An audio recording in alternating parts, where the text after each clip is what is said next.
The iron gates of Blackwood Manor stretched toward a sky thick with October clouds. Emma Hartwell tightened her grip on the worn suitcase, her knuckles white against the leather handle. 24 hours ago, she had been kneading dough in her father's bakery. Now she stood at the threshold of a prison made of marble and money. The lawyer's words still echoed in her skull. Sebastian Blackwood will inherit everything under one condition. He must marry you. A debt repaid. A life saved years ago in a snowstorm, now weaponized by a dead man's will. Inside the chapel, candles flickered against stone walls. The air smelled of lilies and something colder, something like regret. Emma wore a white dress hastily altered by trembling hands. It hung on her frame like a costume. Sebastian stood at the altar, his jaw carved from ice, his green eyes fixed on some distant point beyond her existence. He wore a black suit that probably cost more than her father's entire shop. The priest spoke. Words about love, about commitment. Emma's hands shook as she held the ring. Then Sebastian leaned close, his breath warm against her ear, his words ablade. Don't fool yourself. You're just a signed contract. The ring slipped onto her finger. Cold. Final. Emma blinked back the sting in her eyes, lifted her chin, and slid his ring on with steady hands. She would not break. Not here, not for him. The priest pronounced them married. Sebastian turned and walked away without looking back. At the reception, Emma sat beside him at a table long enough to seat ghosts. He spoke only to his lawyer, his voice clipped and businesslike. She might as well have been furniture. The food was exquisite. It tasted like ash. Across the table, Victoria Blackwood watched from her wheelchair. Sebastian's mother. Blue eyes sharp despite the illness eating through her bones. Unlike her son, she hadn't protested the marriage. That fact alone terrified Emma more than Sebastian's cruelty. After the meal, Mrs. Peaton guided Emma upstairs to a bedroom that was not the master suite. Beautiful. Separate. Alone. Emma sat on the edge of the bed and let herself cry. She cried for her father, who now had the medical care he needed. She cried for the bakery she'd never expand. She cried for the girl she'd been yesterday, who still believed kindness was rewarded with kindness. But when the tears dried, something harder took their place. Emma Hartwell had survived 12-hour shifts and burned hands and customers who screamed over undercooked bread. She had survived her mother's death and her father's grief, and winters so cold the ovens barely kept them warm. She would survive Sebastian Blackwood. The next morning, she rose before dawn, dressed, and found the kitchen. Beatrice, the cook, looked up in surprise. "Mrs. Blackwood, you shouldn't be down here." "I've worked in kitchens my whole life," Emma said quietly. "I'm not afraid of them." Beatrice's expression softened. "I knew your father. 30 years ago, he saved Mr. Thomas's life. I know. Mr. Sebastian loved his father. Losing him broke something inside." Emma met her gaze. "That doesn't give him the right to break me." Beatrice smiled, sad and knowing. "No, it doesn't." Over the following weeks, Emma learned the rhythms of her cage. She visited Victoria daily, reading aloud when the older woman grew too weak to hold books. She explored the library, devouring histories and novels, arming herself with knowledge. She moved through the manor like water, quiet and persistent. Sebastian noticed. He passed her in hallways without acknowledgement, ate meals in his study, made his contempt clear through absence. But sometimes she caught him watching. His expression unreadable, his eyes tracking her movements like she was a problem he couldn't solve. 3 months after the wedding, everything changed. Emma descended the stairs and heard voices from Sebastian's study. The door stood ajar. "The Singapore deal is too risky," a smooth voice said. "Richard Sterling, pull out before you lose everything." "I've analyzed every angle," Sebastian replied, sharp with frustration. "This expansion will secure our position for the next decade. Or bankrupt you. Your father would never have taken such a gamble." Silence. Then Sebastian's voice, colder now. "My father isn't here to make these decisions. I am." Footsteps approached. Emma moved away, but Richard emerged and nearly collided with her. His eyes flickered with something calculating before he smiled. "Mrs. Blackwood, always a pleasure." Emma said nothing. His courtesy felt like a mask over something rotten. Later, in the conservatory, Victoria took Emma's hand. Her grip frail but warm. "Richard Sterling is a snake," Victoria said. "He's been positioning himself since Thomas died. He wants control for himself. Why doesn't Sebastian see it? Because he's blind with grief." Victoria's blue eyes held hers. "My husband's will wounded him. He sees you as proof of his father's lack of faith. But Sebastian doesn't despise you, child. He fears you. Fears me. You represent everything he's been taught to dismiss. Kindness without agenda. Strength without arrogance. You terrify him because you challenge everything he believes." Before Emma could respond, Mrs. Peaton appeared. "Mrs. Blackwood, Mr. Sebastian is asking for you." Emma's heart stuttered. In 3 months, he'd never requested her presence. She found him in his study, back to the door, staring out at rain-soaked grounds. "Close the door," he said. She obeyed. "I need your help." The word seemed to cost him physically. "There's a dinner tomorrow. Investors from Singapore. Traditional, family-oriented. They'll expect to meet my wife." Emma kept her voice level. "And you want me to play the role?" Sebastian turned. He looked exhausted. Dark circles under his eyes. His usually perfect appearance disheveled. "I want you to be present. To be yourself. They'll see through any performance." It was the closest he'd come to acknowledging she had value. "I'll do it," she said. Something flickered in his eyes. Relief. Or maybe suspicion. "There will be 7 courses. Mrs. Peaton will help you prepare." Emma felt steel enter her spine. "I grew up in a bakery, Sebastian. Not a cave. I know which fork to use." For the first time since the wedding, his lips twitched. The moment passed. His expression hardened. "Wear something appropriate. Not those plain dresses you favor." The criticism stung. Emma refused to show it. "Is there anything else?" Sebastian hesitated, wrestling with something internal. Then his phone rang. He glanced at the screen, and his face went pale. "Get out," he said, his voice barely controlled. Emma left. But as she closed the door, she heard him answer. "What do you mean the contracts were forged?" The dinner was a performance Emma had rehearsed in her mind 1,000 times.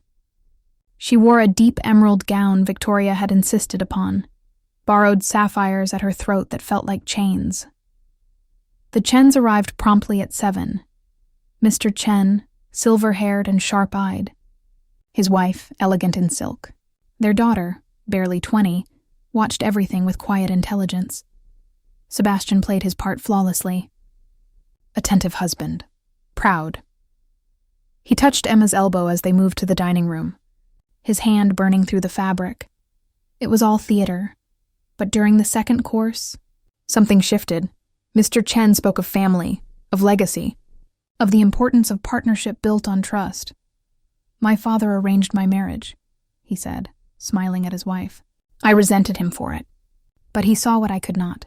That wisdom sometimes looks like interference." Mrs. Chen reached for her husband's hand.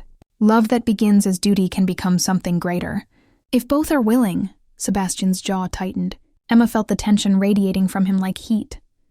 "Not all arranged marriages are equal," Sebastian said, his voice carefully neutral. "Some are manipulations disguised as blessings." Emma's chest constricted. She knew he was talking about them, about his father's will, but Mr. Chen laughed oblivious. "The measure of a marriage is not how it begins, Mr. Blackwood, but what the 2 people build together." The daughter, Lynn, spoke for the first time. "My parents taught me that sacrifice is the foundation of love. What you give up reveals what you value." Her eyes moved to Emma. Not unkind. Just observing, Emma lifted her chin. "Sometimes sacrifice isn't a choice. But how you carry it defines who you become." Sebastian's gaze snapped to her. Something flickered there. Surprise. Maybe respect. The dinner continued. Business was discussed. Numbers and projections and market analyses that meant nothing to Emma.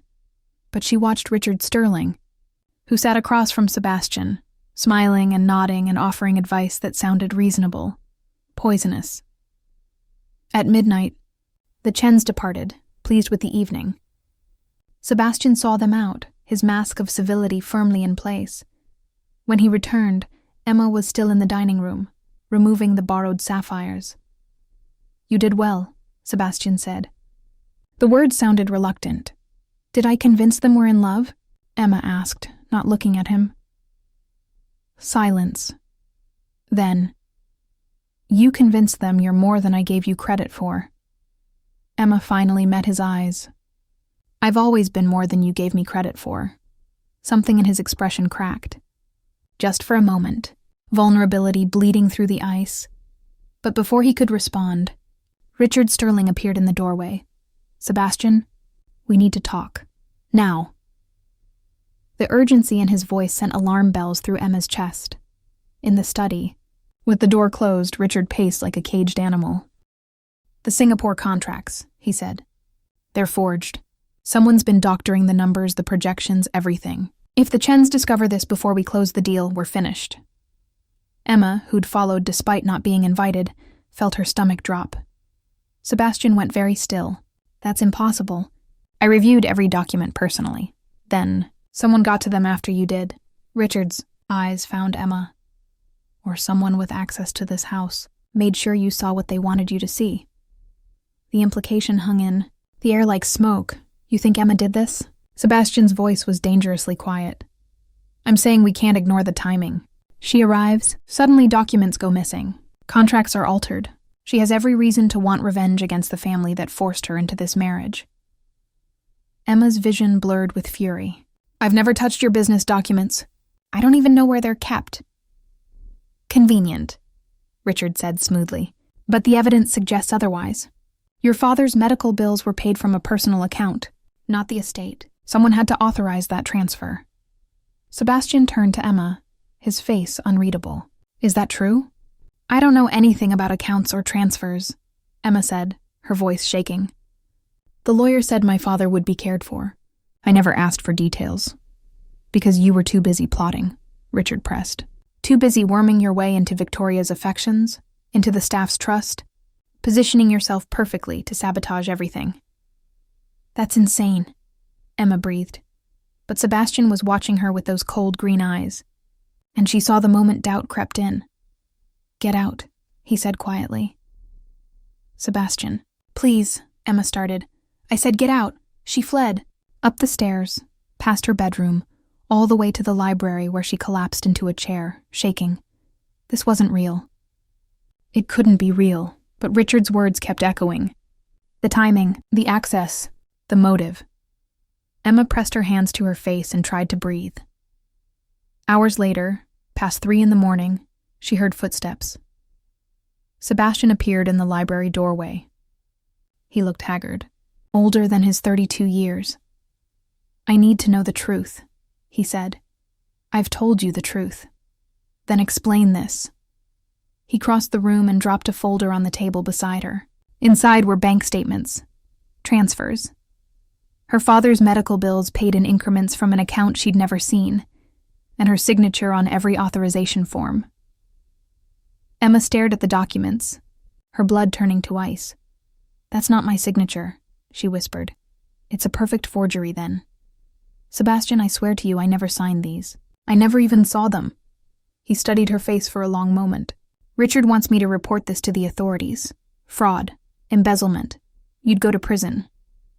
Emma's hands went numb. "You believe him.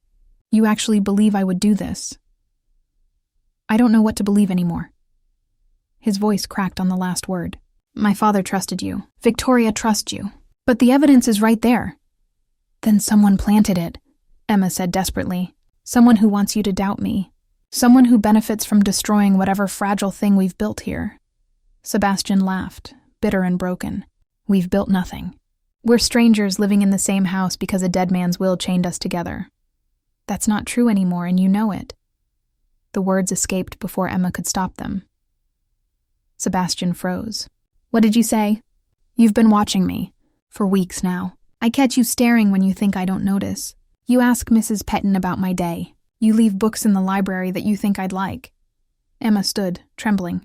"You can pretend you still see me as just a contract, but we both know that's a lie." The air between them crackled. "This doesn't change the evidence," Sebastian said, but his voice had lost its certainty. "Then investigate. But investigate Richard too, because he's the only one who benefits if I'm discredited. Richard has been my partner for 5 years, and I've been your wife for 3 months. Which one of us has given you reason to doubt them?" Sebastian stared at her. Something warred in his expression. Trust and suspicion. Hope and fear. Finally, he picked up the folder. I'll look into it. But until I know the truth, you stay away from my business affairs. Completely. It wasn't an accusation, but it wasn't faith either. Emma nodded, exhausted. Fine. Sebastian moved to leave, then hesitated at the door. For what it's worth, I hope you're telling the truth. Why? Emma asked. So you can keep despising me with a clear conscience? He looked back at her. Rain streaked the windows behind him, lightning illuminating his face in stark flashes. No, he said quietly, so I can stop being afraid of what I'm starting to feel. Then he was gone, leaving Emma alone with her racing heart and the ruins of whatever trust they'd almost built. Downstairs, Richard Sterling stood in the shadows of the foyer, phone pressed to his ear. Yes, he murmured. He's doubting her now. A few more pieces of evidence, and she'll be completely discredited. A pause. And then Blackwood Manor will be mine. Emma didn't sleep. She sat in the library until dawn, painted the windows gold, her mind racing through every interaction, every moment since she'd arrived at Blackwood Manor. Someone had forged her signature. Someone with access to her personal documents. Someone who knew exactly how to make her look guilty. The answer crystallized like ice in her chest. She found Mrs. Peaton in the kitchen, preparing breakfast. I need to see every piece of paperwork I signed when I arrived, Emma said. Employment forms, household agreements, everything. Mrs. Peaton's hands stilled. Why, dear? Because someone's been studying my signature. And I need to know who had access. Understanding dawned in the older woman's eyes. She disappeared into her office and returned with a thin folder. Inside were the documents Emma had signed her first week. Standard forms. Nothing unusual, except these were copied, Emma said, studying the paper quality. Someone made duplicates. Only Mr. Richard ever asked to review household files, Mrs. Peaton said slowly. He claimed Mr. Sebastian wanted records organized after Mr. Thomas passed. Emma's hand shook. When? 2 months ago. Right after you started visiting Mrs. Victoria regularly. The pieces were falling into place. Richard had been planning this. Waiting for the perfect moment to strike, Emma needed proof. Real proof that Sebastian couldn't ignore. She spent the morning in Victoria's room, reading aloud from a novel neither of them were really following. Victoria watched her with knowing eyes. He hasn't come to see me in 3 days, Victoria said finally. That means something's wrong. Emma set the book down. Richard Sterling is framing me for fraud. He's trying to turn Sebastian against me. Victoria's expression didn't change. I know, you know? I've known Richard was dangerous since Thomas first brought him into the company. But Sebastian trusted him, and my son doesn't give his trust easily. Victoria's hand found Emma's. You need to be very careful. Richard doesn't just want to discredit you. He wants to destroy you. Why? Because you're the one thing standing between him and complete control over Sebastian. As long as you're here, there's a chance my son will remember what Thomas tried to teach him. That power without humanity is just cruelty. Emma felt tears prick her eyes. Sebastian doesn't trust me anymore. Then make him see the truth. Not by defending yourself, but by exposing Richard for what he is. How? Victoria smiled, weary but fierce. Richard's arrogance is his weakness. He thinks women are decoration. Use that. Make him underestimate you. That night, Emma wore one of her plain dresses to dinner. Sebastian was there, silent and distant. Richard joined them, his smile oily with false concern. Emma, dear, Richard said. I heard about the misunderstanding with the documents. I'm sure it will all be cleared up soon. Misunderstanding, Emma repeated, keeping her voice soft, unthreatening. I hope so. I don't know anything about business. It's all very confusing to me. She saw Richard's eyes gleam. He thought she was surrendering, playing the helpless woman. Perfect. Of course it is, Richard soothed. These matters are complex. Best left to those with experience. Sebastian said nothing, but his knuckles were white around his fork. After dinner, Emma retreated to her room, but she didn't sleep. At midnight, she crept through the manor's halls to Sebastian's study. The door was locked. But Emma had watched Mrs. Peaton enough times to know where the spare key was hidden. She let herself in, heart hammering. The study was neat, organized. Sebastian's laptop sat on the desk, closed but not locked away. Emma hesitated.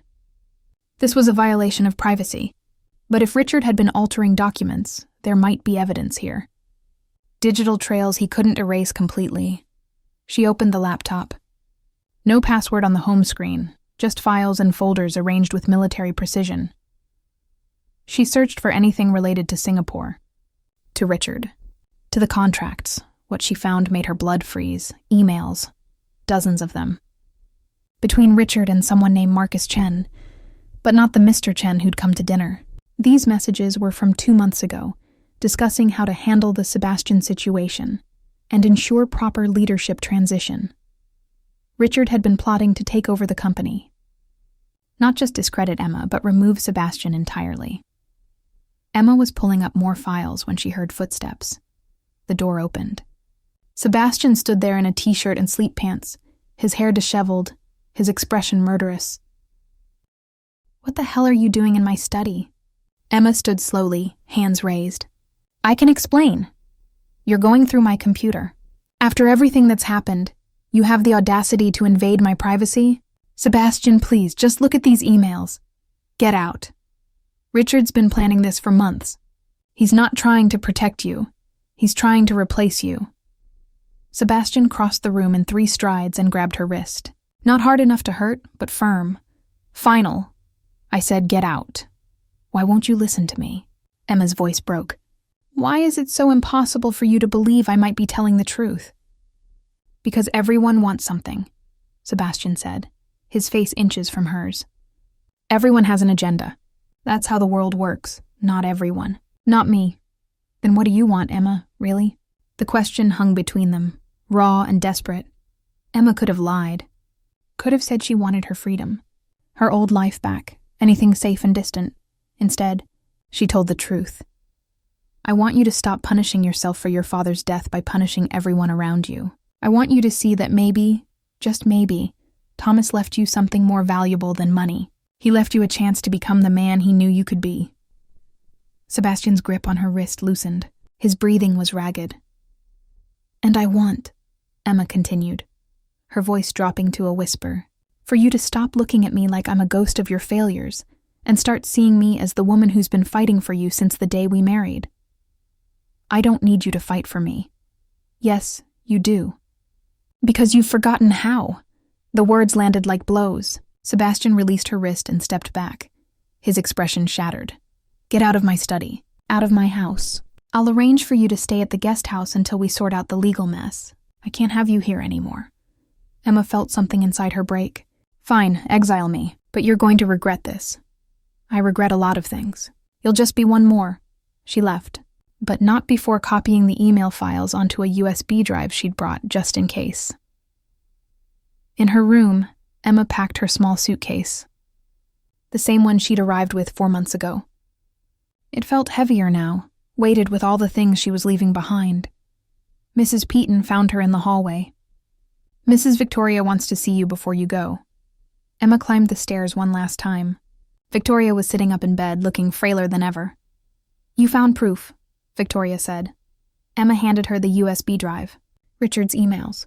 Everything you need to show Sebastian the truth. But I don't think he'll listen. Not to me. Maybe not even to you." Victoria closed her fingers around the drive. "He will, when he's ready. I won't be here when that happens, won't you?" Emma met her eyes.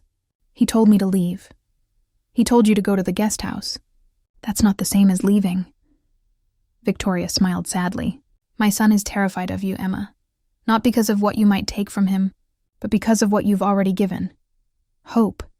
And hope is the most dangerous thing for a man who's built his life on cynicism. Hope isn't enough. No. But love is. And whether he admits it or not, Sebastian is falling in love with you. That's why he's so desperate to push you away." Emma's throat constricted. "It doesn't matter. I can't stay where I'm not wanted. Can't you?" Victoria's grip tightened. "Fight for him, Emma. One more time. Because if you leave now, Richard wins. And everything Thomas sacrificed to protect his son will be for nothing." Emma closed her eyes. She was so tired. Tired of fighting. Tired of hoping. tired of loving a man who couldn't see past his own pain. But Victoria was right. Walking away now meant Richard Sterling would destroy everything. What do I do? Emma whispered. You make Sebastian face the truth. All of it. Not just about Richard, but about himself. About you. About what you've become to each other. And if he still chooses to believe I'm the enemy? Victoria smiled, sad and knowing. Then you'll know you tried. And that's all any of us can do. Emma nodded and left. She took her suitcase to the guest house, a small cottage at the edge of the property. Cold. Empty. Exactly. What she deserved for being foolish enough to care about a man, made of ice and anger. She didn't know that. Sebastian stood at his bedroom window, watching the light turn on in the cottage, watching the silhouette of her moving behind curtains, his hand pressed against the glass. His reflection showed a man breaking apart. What have I done? He whispered to the empty room. No one answered. But in his study, the laptop screen still glowed with Richard's emails. Evidence of betrayal that Sebastian was too afraid to face, because facing it meant admitting. Emma had been right all along, and that terrified him more than any business failure ever could. 3 days passed in silence. Emma remained in the guest house, watching rain streak the windows, wondering how everything had collapsed so completely. Mrs. Peaton brought meals. Beatrice sent soup. Even the gardener left fresh flowers on the doorstep. The staff knew. They'd chosen their side. Sebastian didn't come. Emma told herself she didn't care, but every time footsteps approached the cottage, her heart lurched with hope that was promptly shattered. On the 4th morning, Victoria's nurse appeared at the door. Mrs. Blackwood requests your presence. It's urgent. Emma ran. She found Victoria in bed, her breathing shallow, her skin translucent. The doctor stood nearby, his expression grim. Pneumonia, he said quietly. Her lungs are too weak. I've made her comfortable, but there's nothing more I can do. Emma sank into the chair beside the bed and took Victoria's hand. Don't you dare give up, Victoria smiled, weak but still sharp. I'm 83, child. I've earned my rest. Sebastian needs you. Sebastian needs you. He just hasn't figured it out yet. Victoria's fingers squeezed hers. Promise me something. Anything. Don't let Richard destroy my son. Even if it costs you everything. Promise me. Emma's vision blurred. I promise. Good girl. Victoria's eyes drifted closed. Now call Sebastian. Tell him his mother is dying. And tell him I said to stop being a coward. Sebastian arrived within the hour. He looked like he hadn't slept in days. Hollow-eyed. Gaunt. When he saw Emma sitting beside Victoria, something flickered in his expression. Pain. Or maybe relief. He crossed to his mother's bedside and knelt. I'm here, Mother. Victoria's eyes opened. About time. Now listen carefully, because I don't have the energy to repeat myself. She told him everything. About the USB drive. About Richard's emails. About the plan to seize control of Blackwood Industries. Sebastian's face went white. You knew? All this time you knew Richard was plotting against me? I suspected. Emma confirmed it. She's the one who found the proof, while you were too busy playing the wounded martyr to see what was right in front of you. The words were harsh, but Victoria's voice held nothing but love. Sebastian looked at Emma, really looked at her for the first time in days. You found evidence? When? The night you threw me out of your study, Emma said quietly. I broke in, went through your computer, violated your trust. Everything you accused me of, I actually did. To protect me. To protect the truth. Sebastian stood slowly. His hands shook. I need to see the files. They're on the USB drive Victoria has. But Sebastian, there's more. Richard has been embezzling from the company for months. Not large amounts, just enough to look like accounting errors. He's been setting up his own firm on the side, using your investors, your contacts. He planned to tank the Singapore deal, blame you for the loss, and convince the board you were unfit to lead. And the forged documents? My signature on those authorizations? Emma met his eyes. Richard had access to my personal files through Mrs. Peaton's office. He copied my signature and created fake documents to make it look like I was stealing from the family. 2 birds, 1 stone. Discredit me. Distract you from his real activities. Sebastian sank into a chair. I believed him. I actually believed you would betray me. You had reasons to doubt. We barely knew each other. No. His voice cracked. I had fear, and I let it blind me to everything else. Victoria coughed, a wet, rattling sound. Save the self-flagellation for later. Right now, you need to stop Richard before he destroys everything your father built. Sebastian nodded, his jaw set. He pulled out his phone and made a call. Martin, I need you to freeze all of Richard Sterling's access to company accounts. Immediately. I don't care if it's Sunday. Do it now. While he worked, Emma stood to leave. Give them privacy. But Victoria's hand shot out and grabbed her wrist with surprising strength. Where are you going? You need time with your son. I need you both here. Together. Because what happens next requires both of you. Emma looked at Sebastian. He was staring at his phone, scrolling through the evidence Victoria had given him. His expression was carved from stone, but his eyes were blazing. He's been stealing for 8 months, Sebastian said, his voice deadly calm. Over $2 million, hidden in shell companies and false invoices, and I never saw it. I trusted him completely. People like Richard are experts at manipulation, Victoria said. They find your weaknesses and exploit them. Your weakness was grief. You wanted someone to blame for your father's death. Richard gave you Emma, a perfect scapegoat. Sebastian flinched like he'd been struck. I know what I did. You don't need to detail my failures. I'm not detailing your failures. I'm explaining why Emma's sacrifice matters. Emma's stomach tightened. What sacrifice? Victoria looked at her with infinite sadness. Richard's going to fight back. When Sebastian confronts him, he'll use every weapon he has, including you. He'll drag your name through the press, claim you were complicit, make you the villain in this story. I don't care about my reputation. You should, because Richard has connections to judges, to prosecutors. He can make legal problems appear out of thin air, problems that could see you charged with fraud. Emma, he can put you in prison. The room tilted. But I didn't do anything. That won't matter if Richard manufactures enough evidence. He's already proven he can forge documents. What's to stop him from creating more? Sebastian stood abruptly. Then I won't confront him. I'll let it go. Let him have the money he stole. Anything to keep Emma safe. No, Emma and Victoria said simultaneously. Emma continued. If you let Richard win, he'll never stop. He'll keep taking until there's nothing left. Everything your father built, everything you've worked for. It'll all be gone. I don't care, Sebastian said, and the raw emotion in his voice made Emma's chest ache. I don't care about the company or the money or any of it. Not if the cost is you. The admission hung in the air like a prayer. Victoria smiled. Finally, he admits it. Admits what? Sebastian asked. That you love her. Sebastian opened his mouth to deny it, but the words wouldn't come. He looked at Emma, standing there in one of her plain dresses, her hair tangled from days of isolation, her eyes fierce despite the fear. Yes, he said simply. I love her. I've been falling since the day she stood beside me at the altar and refused to break under my cruelty. I've been terrified of it. But yes, I love her. Emma couldn't breathe. Sebastian. I know I have no right to say it.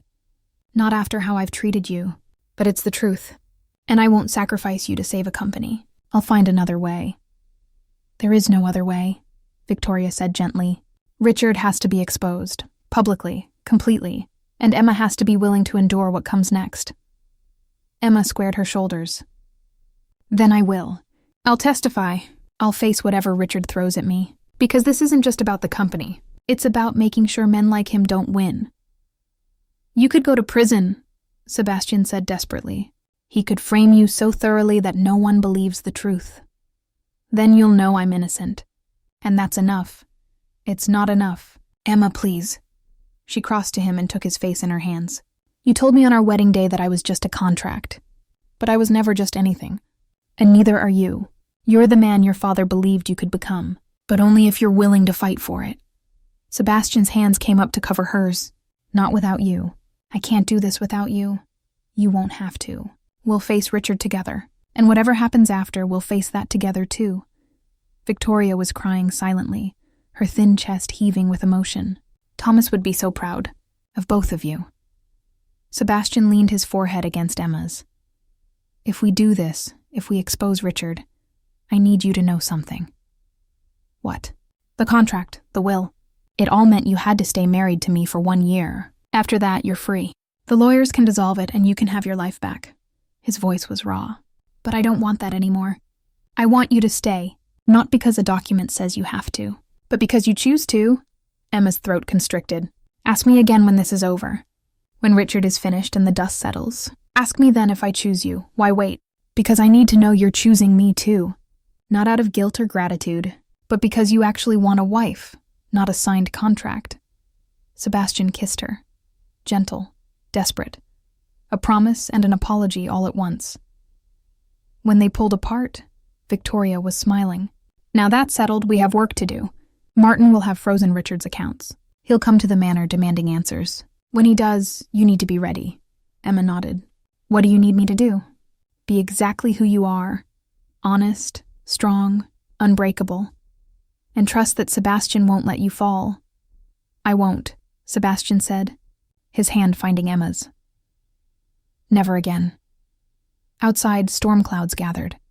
Lightning split the sky, and in his office across town, Richard Sterling stared at his frozen bank accounts and smiled. "So," he murmured, "they want to play hardball. Fine." He picked up his phone and made a call. "Judge Morrison? It's Richard Sterling. I need a favor. A fraud case. Quick and dirty. Target Emma Hartwell Blackwood." The pieces were in motion, and the real battle was about to begin. Richard arrived at Blackwood Manor the next morning with 2 police officers and a warrant for Emma's arrest. Sebastian met them at the door, his expression carved from ice. "On what grounds?" "Fraud, embezzlement, forgery." Richard's smile was poisonous. "Your little wife has been busy. The evidence is overwhelming." One of the officers stepped forward. "Mr. Blackwood, we need to speak with Emma Hartwell Blackwood." "Is she here?" "She is. But before you take her anywhere, you should see this." Sebastian handed the officer a tablet. On the screen were Richard's emails, bank transfers, documents proving months of systematic theft. The officer's expression changed as he read. "What is this?" "Evidence that Richard Sterling has been embezzling from Blackwood Industries for 8 months. He's the one who forged documents. He manufactured evidence against my wife to cover his own crimes." Richard's smile didn't waver. "That's a compelling story. But judges tend to believe documented evidence over digital files that could easily be fabricated, and I have a signed confession from Emma admitting to the fraud." "What confession?" Emma said, stepping into the foyer. "I never confessed to anything." Richard pulled a paper from his briefcase. Emma's signature was at the bottom of a document detailing financial crimes she'd never committed. "You signed this 2 weeks ago, don't you remember? After our conversation about how difficult it must be to adjust to this lifestyle." Emma stared at the signature. "It was perfect. Exactly like hers. That's impossible. I never signed that." The notary would disagree. "I have his testimony ready." The officer looked between them. "This is complicated. I think we need to bring everyone down to the station." "No." Victoria's voice cut through the room. She stood in the doorway, leaning heavily on Mrs. Petton, looking like a ghost but speaking with absolute authority. "You're not taking anyone anywhere until you hear the whole truth." "Mrs. Blackwood, you should be resting," the officer said gently. "I'll rest when I'm dead." "Which should be any day now, so let me speak." Victoria straightened, gathering strength from somewhere deep inside. "Richard Sterling has been planning this for over a year. Since before my husband died, he's been systematically positioning himself to take over Blackwood Industries. He stole from us, he manipulated my son, and he framed an innocent woman to cover his tracks." "That's quite an accusation," Richard said smoothly. "But accusations aren't evidence." "No, but this is." Victoria held up a second tablet. "These are security recordings from this manor. Every room is monitored, including the office where you claimed Emma signed that confession. Want to guess what the footage shows?" Richard's face paled. "It shows you alone in that office," Victoria continued, "practicing Emma's signature. Over and over, until you got it perfect. And it shows you with that notary, coaching him on what to say."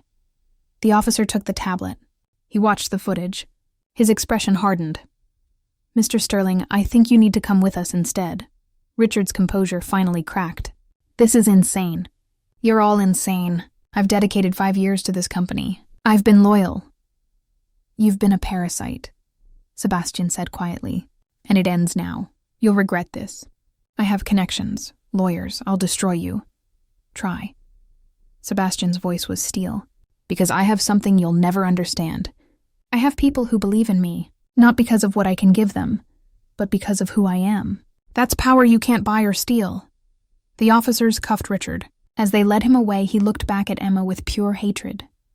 "You think you've won? You're still nothing. A baker's daughter playing dress-up in a world that will never accept you."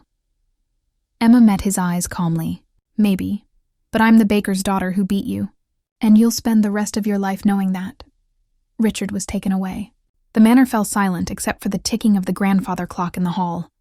Victoria swayed. Sebastian caught her, lifting her gently into his arms. "I'm taking you back to bed." "Good. This dying thing is exhausting." In Victoria's room, with the doctor fussing and Mrs. Peaton crying, the older woman reached for both Sebastian and Emma's hands. "I don't have much time left," she said, "so I need to say this now. Emma, you saved my son. Not with grand gestures, but with quiet strength. You showed him that love isn't weakness. Thank you." "Victoria, please, don't talk like this." "I have to, because you need to hear it. Both of you." She looked at Sebastian. "Your father's will wasn't a punishment. It was a gift. He knew you needed someone who would challenge you, someone who would see past the armor you built and love the man underneath. He chose Emma because he knew she was strong enough to handle you." Sebastian's voice broke. "I wasted so much time being angry at him. He knew you would be. He was angry at himself for not teaching you sooner, but he trusted that eventually you'd understand." Victoria's breathing grew labored. "Promise me you'll be happy. Both of you. Promise me you'll build something beautiful from this mess." "We promise," Emma whispered. "Good." Victoria closed her eyes. "Now let me sleep. I'm very tired." She slipped away peacefully an hour later, with Sebastian holding one hand and Emma holding the other. The funeral was held on a gray October morning. Half the city attended to pay respects to the Blackwood matriarch. Emma stood beside Sebastian in a black dress borrowed from Victoria's closet, feeling the weight of eyes and whispers. But Sebastian's hand never left hers. After the service, they returned to the manor. It felt emptier now, quieter, as if Victoria's spirit had been the only thing keeping it alive. In Sebastian's study, they sat together on the leather couch, neither speaking, just existing in shared grief. Finally, Sebastian broke the silence. "You asked me to wait until this was over, to ask you again if you'd choose to stay."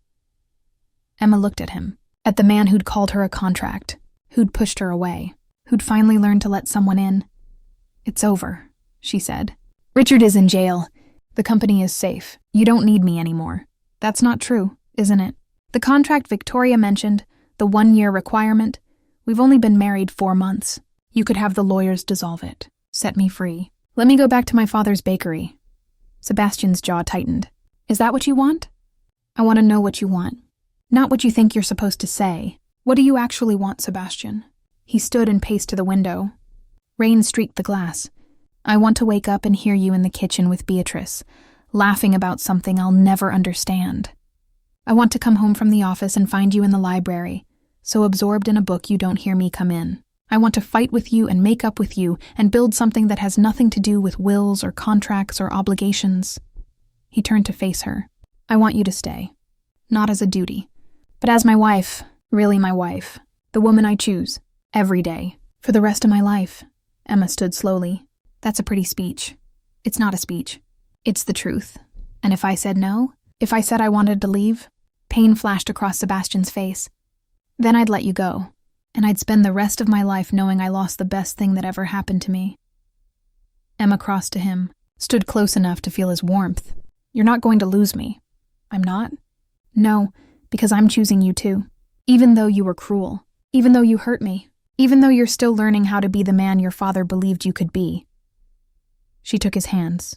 "I'm choosing you because underneath all that ice, you're kind and brave and worth fighting for." Sebastian pulled her close, burying his face in her hair. "I don't deserve you, probably not. But you're stuck with me anyway." He laughed, the sound wet with tears. "I love you, I know. You told me already. I'll tell you every day for the rest of our lives if you'll let me." Emma pulled back to look at him. Then I guess you'd better get started. Sebastian kissed her. Not the desperate kiss from before. This was softer, a promise, a beginning. When they finally broke apart, Emma smiled.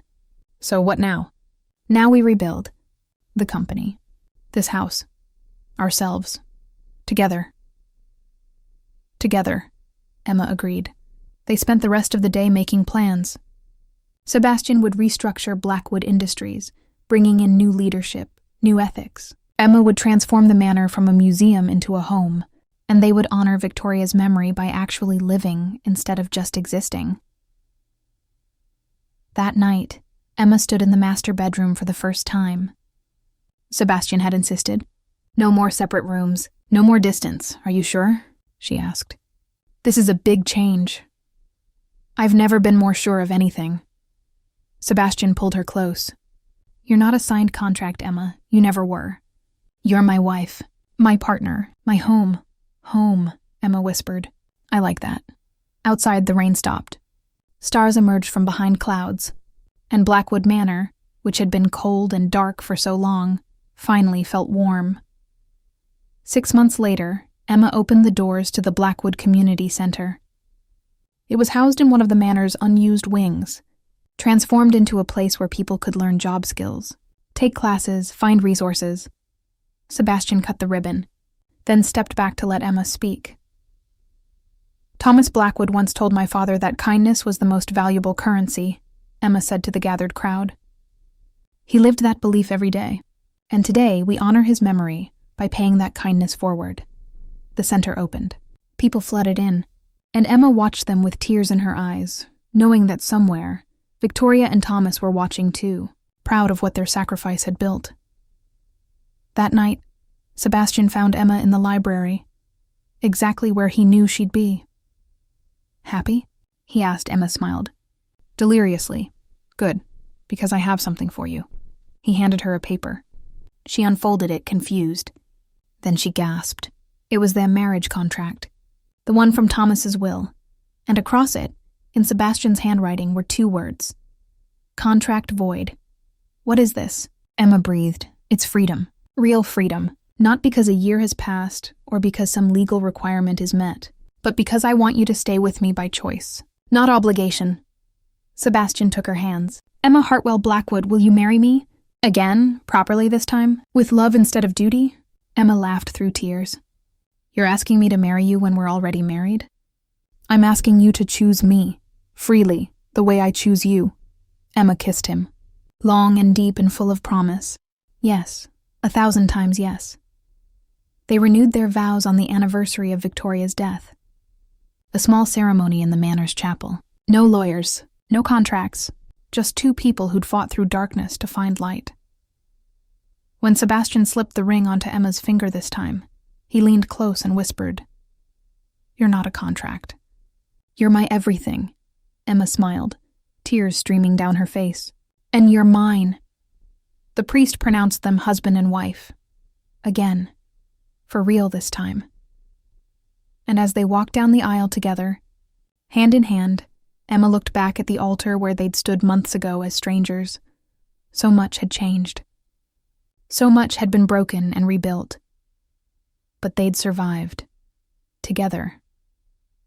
And that, Emma thought, was the greatest gift of all. Outside the chapel, the autumn sun broke through clouds. Golden light flooded the grounds of Blackwood Manor, and for the first time in years, the old house felt like what it was always meant to be. A home. The end.